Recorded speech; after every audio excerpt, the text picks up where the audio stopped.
Graça e paz, irmãos. Saúdo a todos com a maravilhosa graça do Senhor Jesus Cristo e essa paz que excede todo entendimento, e que nessa manhã nós meditemos na sua santa palavra, nos lembrando do quanto Ele é maravilhoso e bondoso para conosco, fazendo assim com que o seu nome seja mais e mais exaltado por tudo aquilo que Ele é, por todo o seu amor e misericórdia para conosco.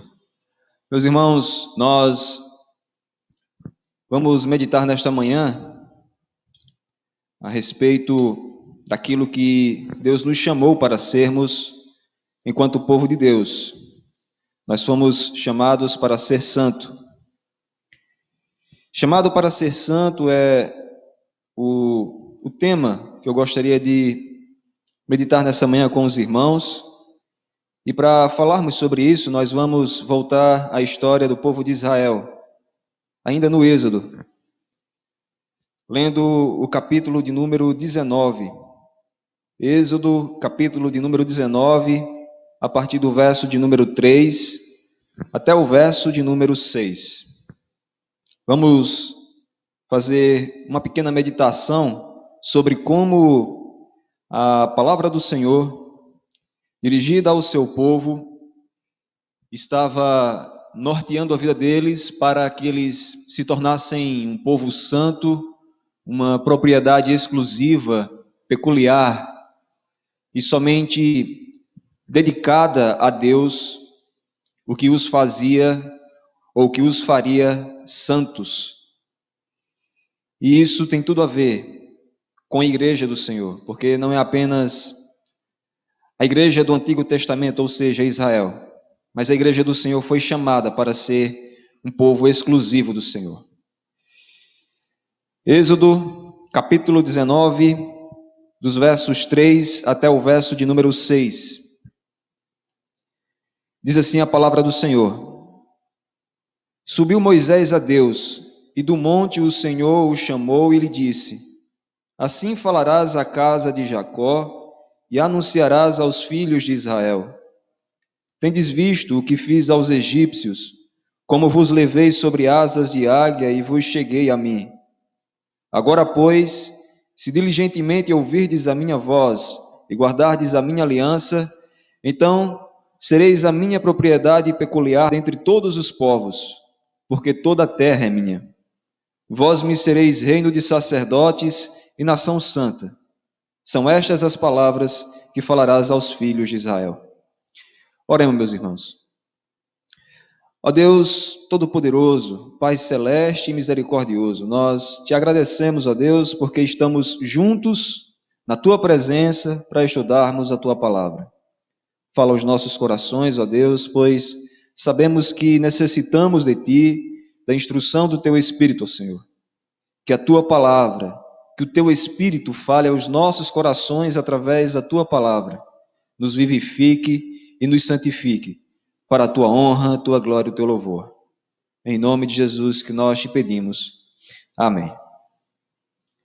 Meus irmãos, esse texto contido no Salmo de número 19 é a preparação do povo de Deus, o povo de Israel, recém-liberto, para receberem os 10 mandamentos, para receberem as tábuas da lei, que continha assim a lei moral de Deus, ou a ordem do Senhor resumida em uma lei moral.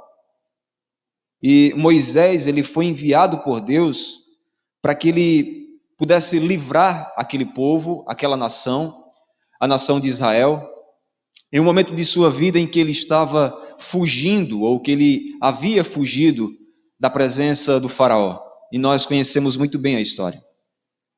Ele já estava há muito tempo em um local confortável, onde ele havia encontrado repouso, refúgio, e onde ele era respeitado, protegido pela sua família, respeitado por aqueles que moravam ao seu redor. Ou seja, ele havia encontrado um refúgio perfeito e um local onde ele poderia, assim, sobreviver o resto de sua vida, sem temer a morte, sem temer a perseguição, e podendo assim ter a tranquilidade necessária para que tivesse uma família, uma vida. E aí, quando ele está ali trabalhando como pastor de ovelhas, quando ele está ali apacentando o rebanho do seu sogro, é que ele é chamado pelo Senhor e é enviado pelo Senhor para que possa ser o mediador entre Deus e o povo de Israel. Mediador porque ele falaria tudo aquilo que o Senhor colocasse na sua boca para o povo de Israel. O Senhor iria usá-lo para que ele fosse o profeta do Senhor, aquele que anunciaria a verdade da parte do Senhor e que traria libertação para o povo de Israel.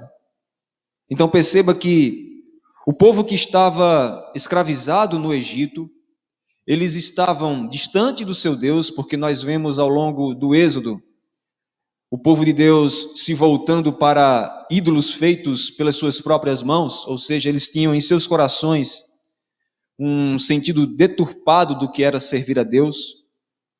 Mas este mesmo povo estava clamando a Deus para que os libertasse. E Deus se lembrou do seu povo, e é o que nos diz o livro de Êxodo. Ele atenta para o clamor do povo de Israel, as reivindicações, as súplicas para libertar aquele povo. E nesse processo de libertação, ele levanta o seu profeta, Moisés. Moisés foi levantado por misericórdia divina para que livrasse o povo de Israel e para que levasse esse povo à presença de Deus. Ao voltarmos ao capítulo 3 de Êxodo,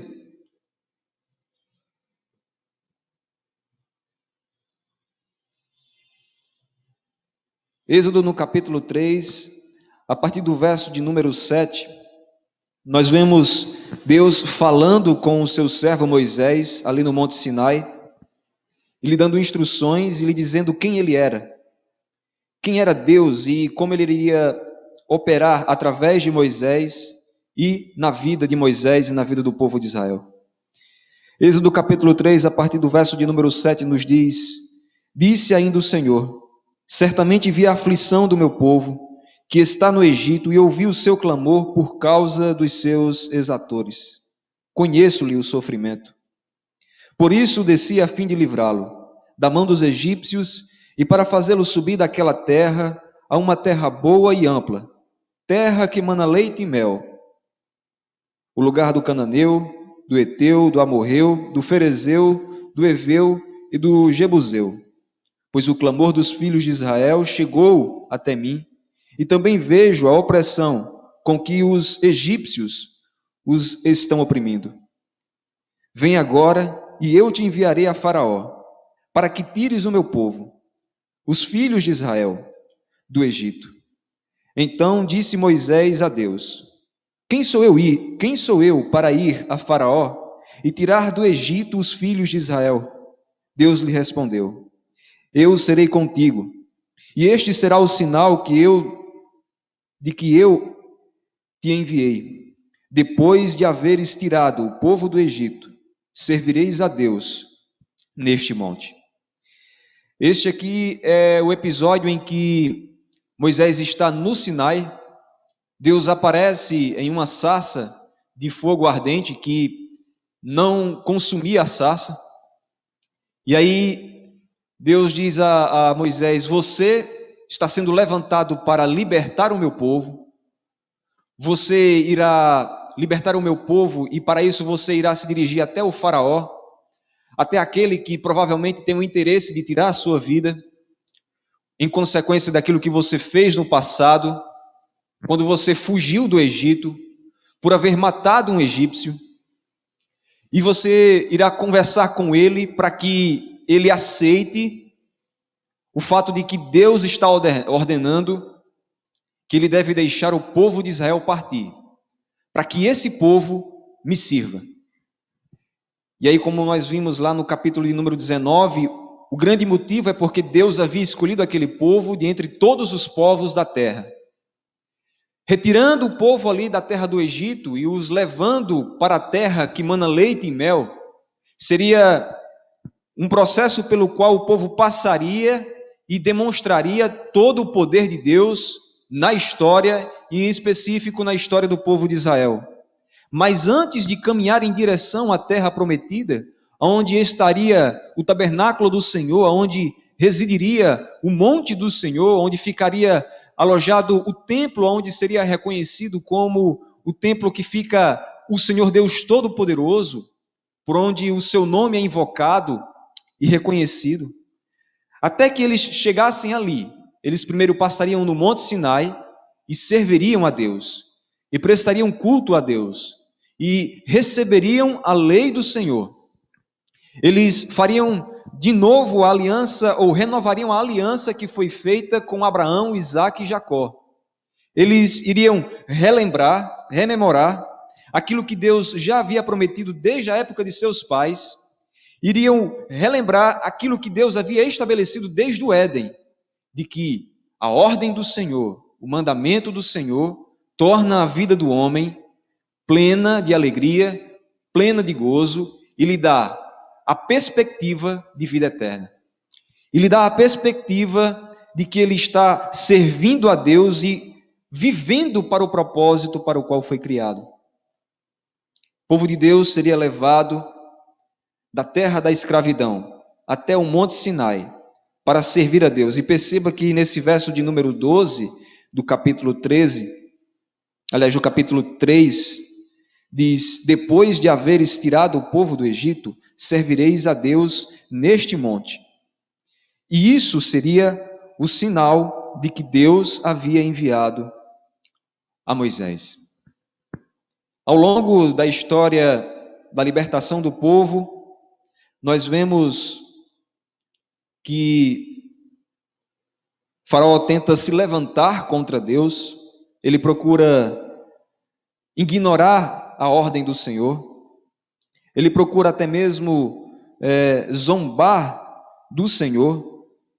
Se nós formos, por exemplo, para o capítulo de número 5, nós vemos no versículo de número 2, respondeu o Faraó: quem é o Senhor para que lhe ouça eu a voz e deixe ir a Israel? Não conheço o Senhor, nem tampouco deixarei ir a Israel.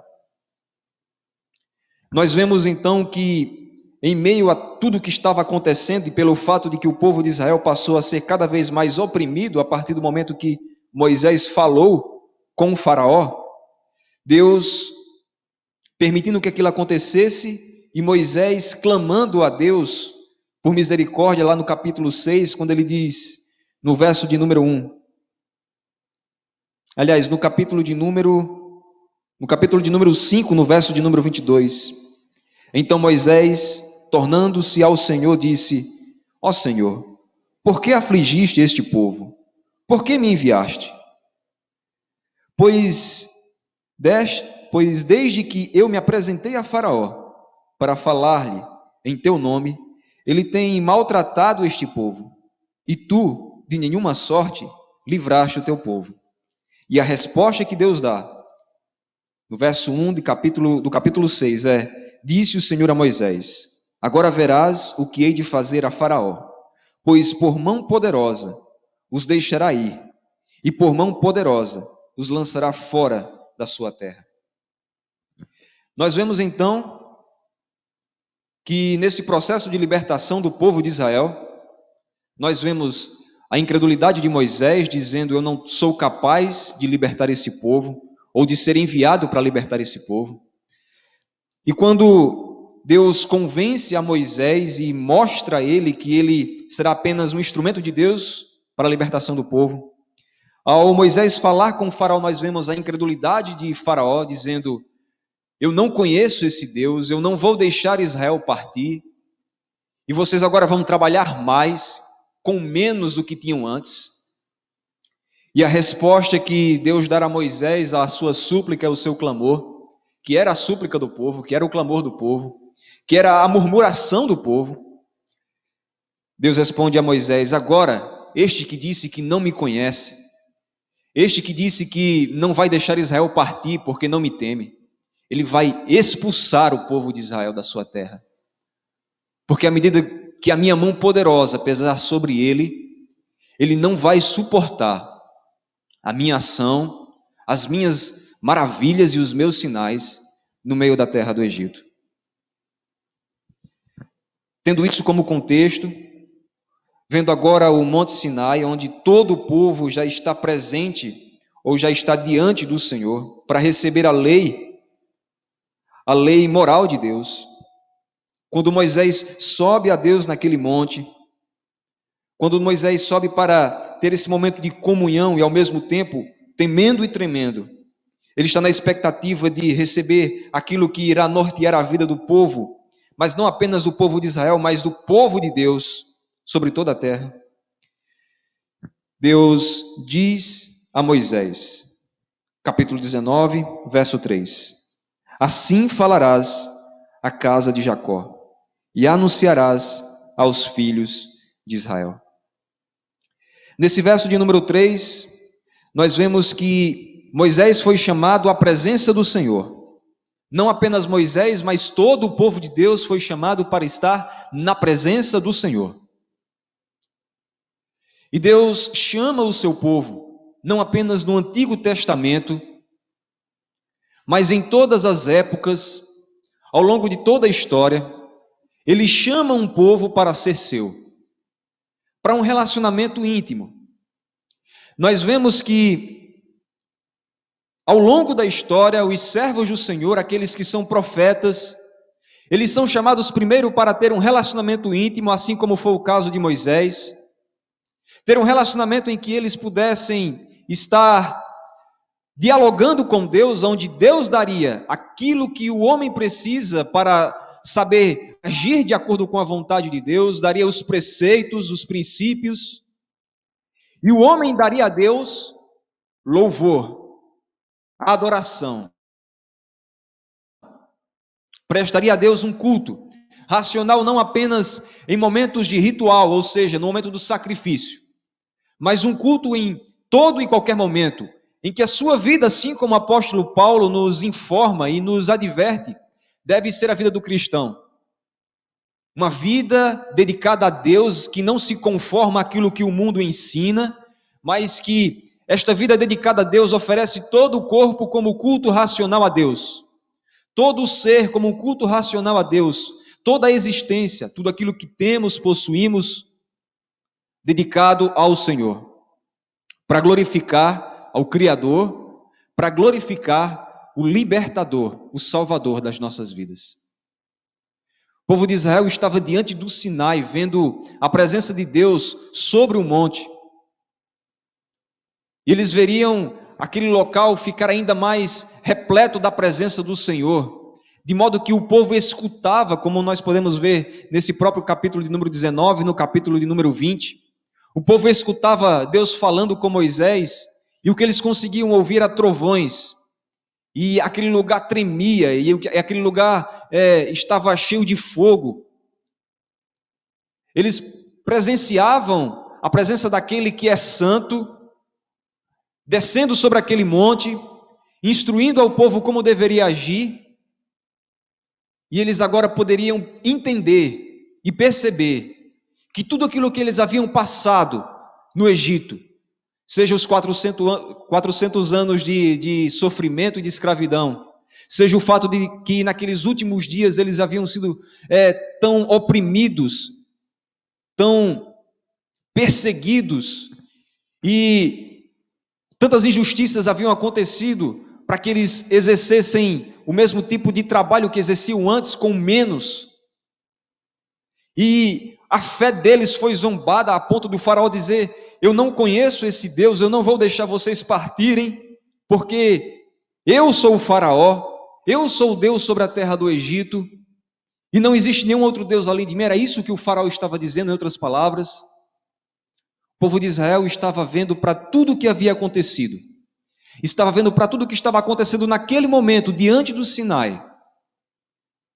E eles precisavam ter um entendimento de que era Deus quem os estava chamando, era Deus quem os estava levando para estarem na presença do Senhor. Na presença do Senhor estava Moisés e todo o povo, para que ouvissem a mensagem, a pregação que o Senhor havia de fazer seu servo Moisés, propagar ao seu povo. E Deus estava preparando Moisés para que preparasse o povo, para que o povo se purificasse. Para que o povo se purificasse e acreditasse nos desígnios do Senhor. Se purificasse e acreditasse que em todos os momentos eles deveriam temer ao Senhor. Diante de tudo que os seus olhos estavam vendo, diante de tudo que os seus olhos viram acontecer ao longo dos anos, ao longo dos últimos dias, naquela nação, em meio àquele povo, Israel, Deus estava chamando o povo à presença dele. Assim falarás à casa de Jacó e anunciarás aos filhos de Israel. E o verso de número 4 nos diz: Tende visto o que fiz aos egípcios, como vos levei sobre asas de águia e vos cheguei a mim. Deus estava relembrando o seu povo. Estava relembrando o seu povo porque é bem verdade que esse povo facilmente se esqueciam da misericórdia do Senhor. Lá no capítulo de número 4, Êxodo capítulo 4, no verso de número 31, nós vemos uma demonstração de fé da parte do povo. Ou o povo entendendo que aquela obra era sobrenatural, que aquela obra era da parte do Deus Todo-Poderoso. Diz assim: E o povo creu, e tendo ouvido que o Senhor havia visitado os filhos de Israel, e lhes vira a aflição, inclinaram-se e adoraram. Mas também no capítulo de número 5, no verso de número 21, nos diz: E lhes disseram: Olhe o Senhor para vós outros e vos julguem. Isso falando o povo a Moisés e Arão. Porquanto nos fizeste odiosos aos olhos de Faraó e diante dos seus servos, dando-lhes a espada na mão para nos matar. Veja que no momento em que o povo recebe Moisés, inicialmente eles estavam dizendo: Deus escutou as nossas orações, os nossos clamores. À medida que Faraó se revoltou contra Deus e aplicou injustiça, maldade e perversidade sobre o povo de Deus, o povo começa a dizer: agora vocês entregaram a espada na mão de Faraó para que ele nos matasse e nos destruísse.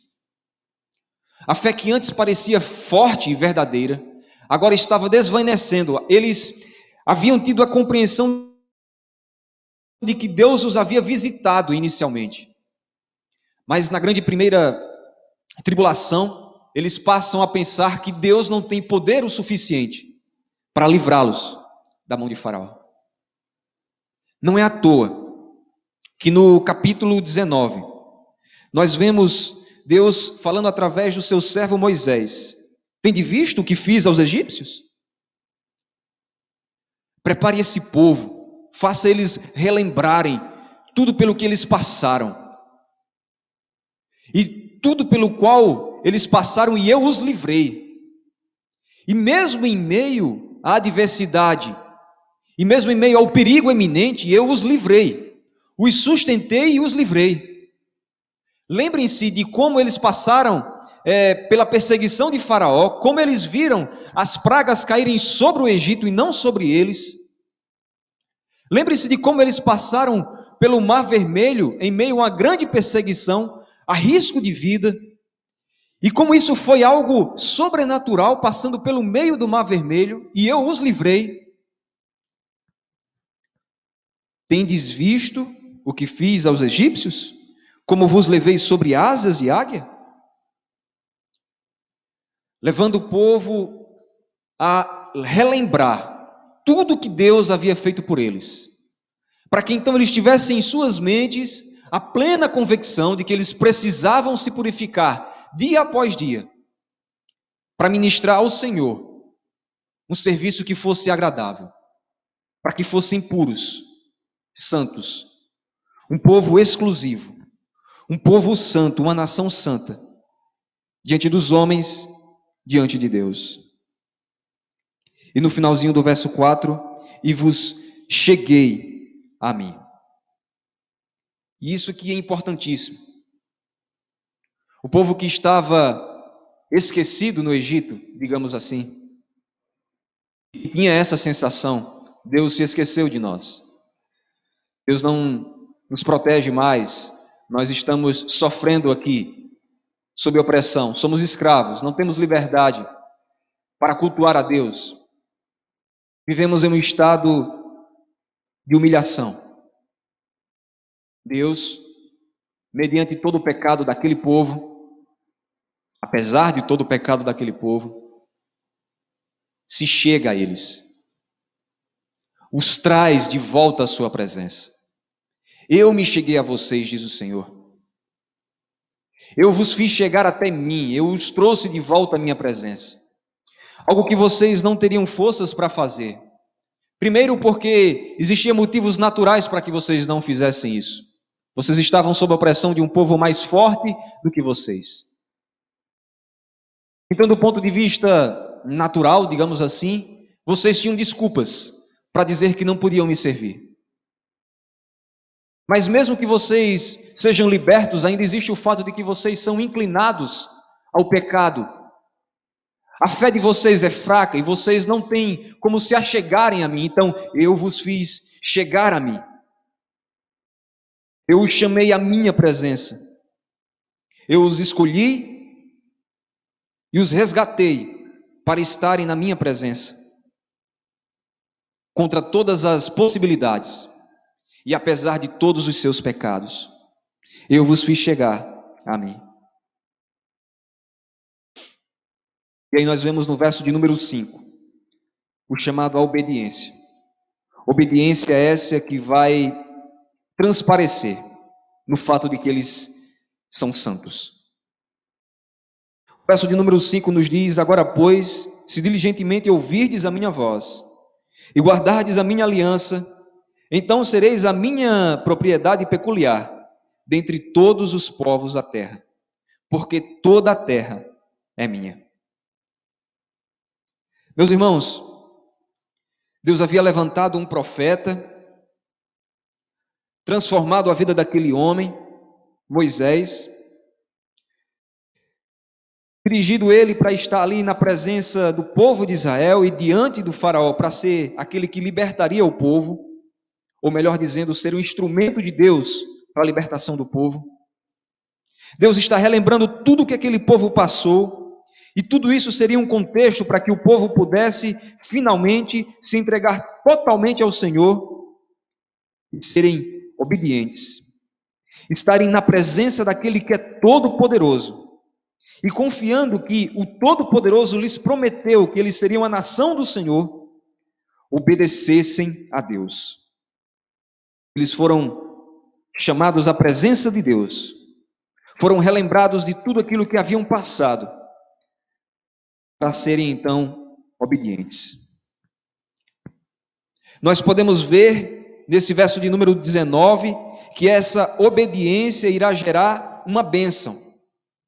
Uma bênção que será primeiro desfrutada dentro da nação de Israel, mas que também será um reflexo para todas as demais nações.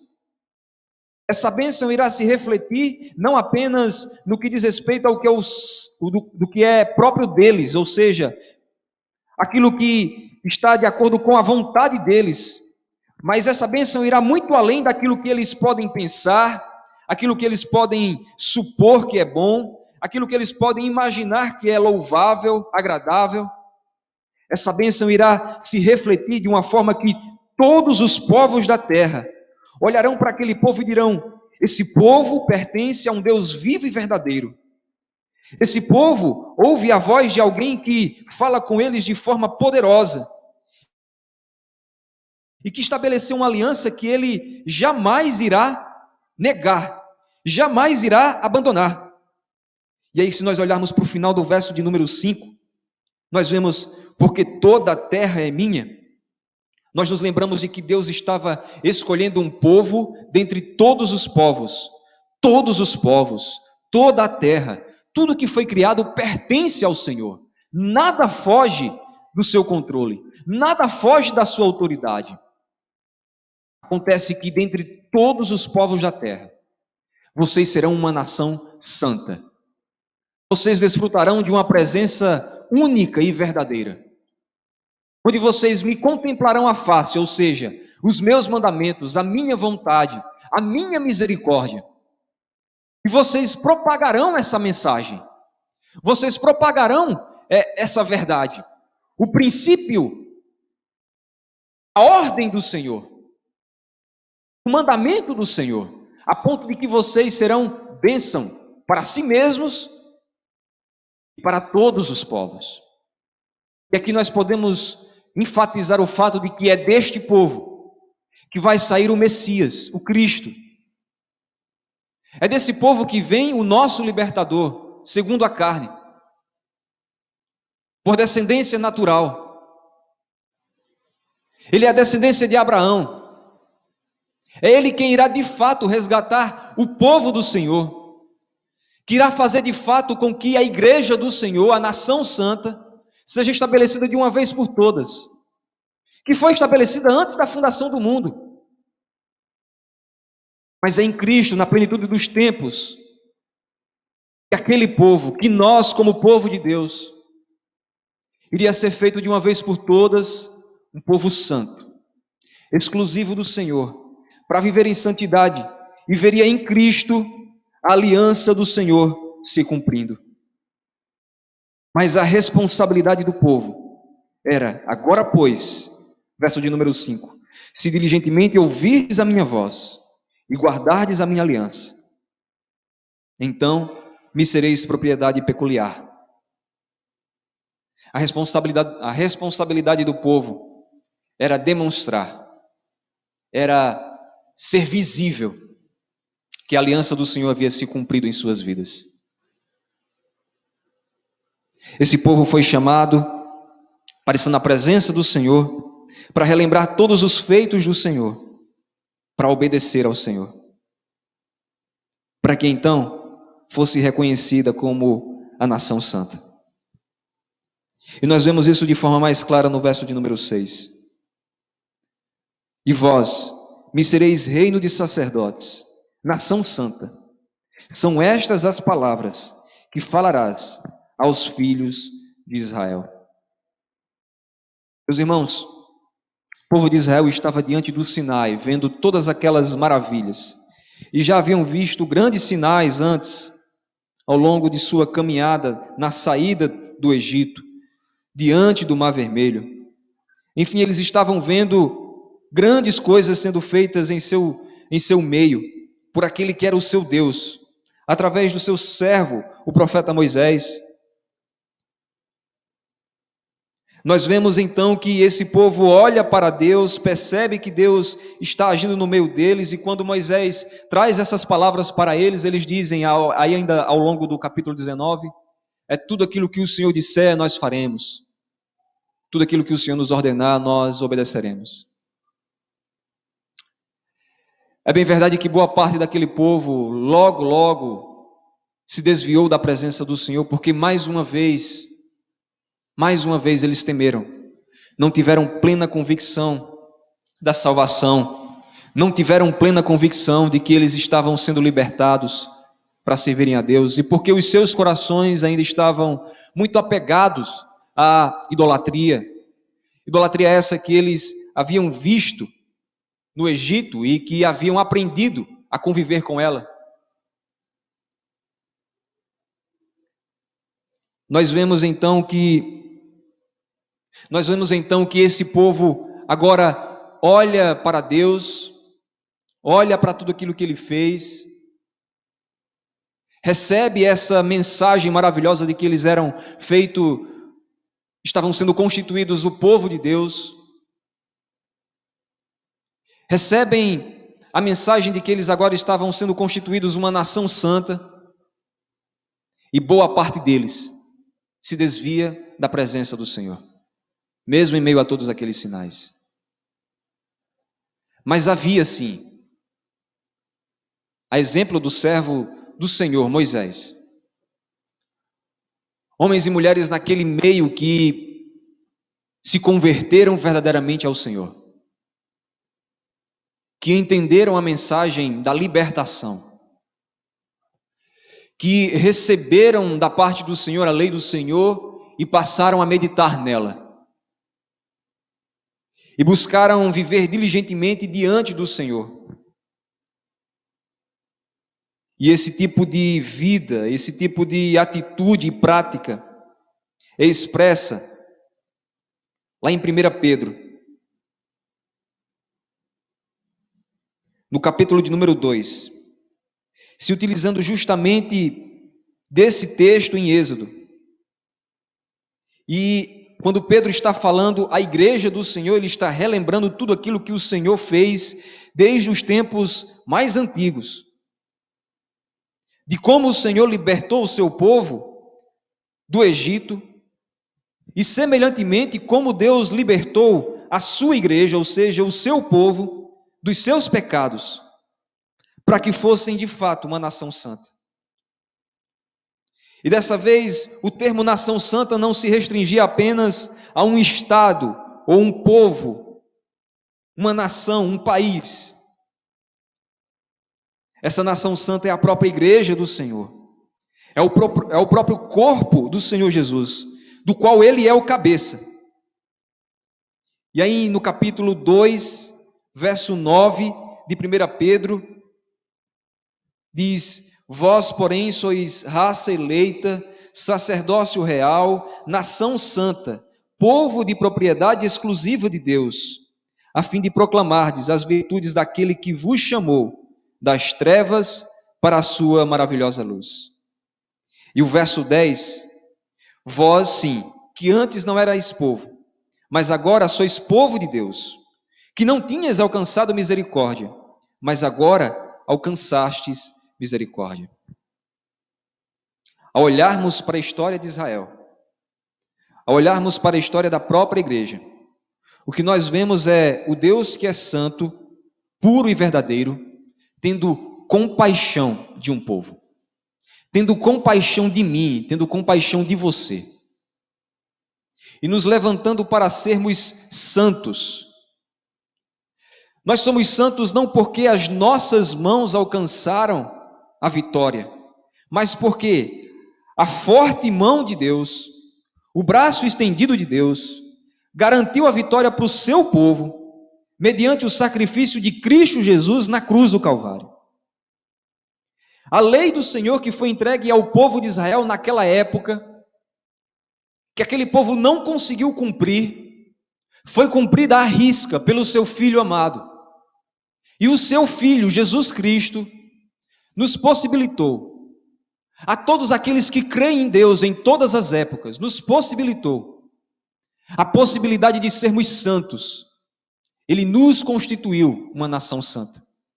Ele nos constituiu um povo de propriedade exclusiva dele, para vivermos em novidade de vida, não conforme as coisas deste mundo ou ao presente século, mas para vivermos em novidade de vida, conforme a palavra de Deus, a lei do Senhor, que é perfeita, que restaura a alma, que ilumina os olhos, que desvenda o nosso entendimento para saber aquilo que é bom, perfeito e agradável, para vivermos de forma que nós passemos a ignorar e a evitar tudo aquilo que desagrada a Deus e que é impuro, que nos leva a ter um arrependimento verdadeiro e nos motiva a ser santos dia após dia, para glorificar aquele que nos salvou, para adorar aquele que nos chamou para estar em sua presença e para ser seu povo.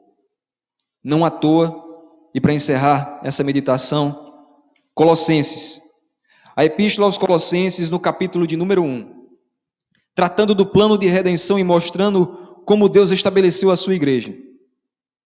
A partir do verso de número 13, Colossenses 1, a partir do verso de número 13, nos diz: Ele nos libertou do império das trevas e nos transportou para o reino do Filho do seu amor, no qual temos a redenção, a remissão dos pecados.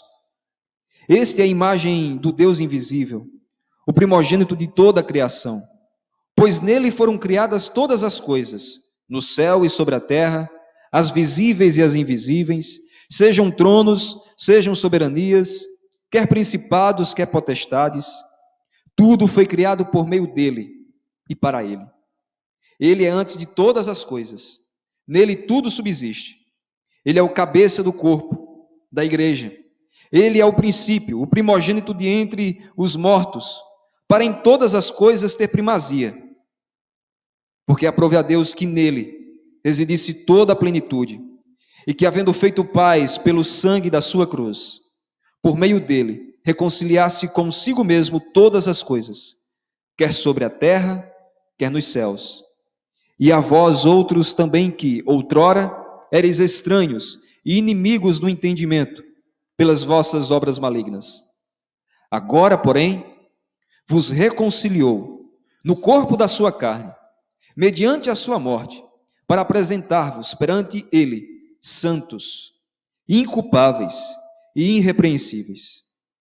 Se é que permaneceis na fé, alicerçados e firmes, não vos deixando afastar da esperança do evangelho que ouvistes e que foi pregado a toda criatura debaixo do céu, e do qual eu, Paulo, me tornei ministro.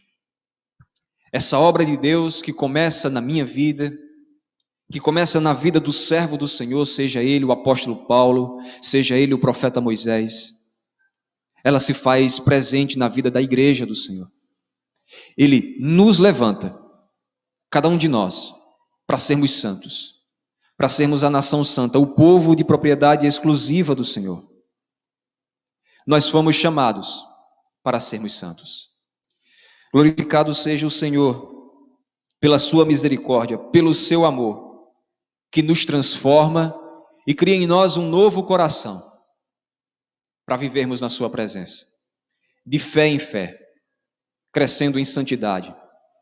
Glorificado seja o nome do Senhor.